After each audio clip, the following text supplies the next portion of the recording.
अनेक लोकांचा असा प्रश्न असतो की महात्मा फुले हे इंग्रजांच्या विरोधात स्वातंत्र्यासाठी का लढले.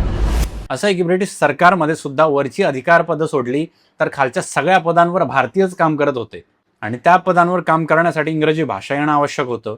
आता ह्या गोष्टीचा फायदा त्यांना झाला ज्यांच्याकडे शिक्षणाचा अधिकार होता किंवा ज्यांच्याकडे ज्ञानाची परंपरा होती.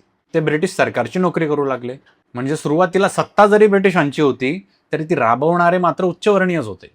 आता इतक्या मोठ्या प्रमाणावर जातीभेद मांडणारा समाज आहे जो सामाजिकदृष्ट्या मागासपण आहे, त्याला जर राजकीय स्वातंत्र्य मिळालं तर इंग्रजांच्या ऐवजी पेशव्यांचं राज्य येईल आणि पुन्हा मग ओबीसी, एससी, एसटी आणि स्त्रियांचं शोषण व्हायला सुरुवात होईल. म्हणून समाज सुधारकांचं मत होतं की ब्रिटिशांना आत्ताच हाकलून देण्याऐवजी त्यांच्याच मदतीने आपण शूद्र, अतिशूद्रांना आणि महिलांनी शिक्षण घेतलं पाहिजे आणि त्यांना स्वराज्याचे आणि लोकशाहीचे हक्क भोगायला पात्र केलं पाहिजे. म्हणून त्यांचा बाणा होता की आधी तुम्ही समतेचं काय ते बोला, मग आम्ही स्वातंत्र्याचं बोलू. कारण काही वर्षांपासून असणारे परकीय इंग्रज यांच्यापासून आपल्याला स्वातंत्र्य आज ना उद्या मिळणारच आहे. पण शेकडो हजार वर्षांपासून जी सामाजिक गुलामी सुरू आहे त्यापासून आधी मुक्तता मिळाली पाहिजे.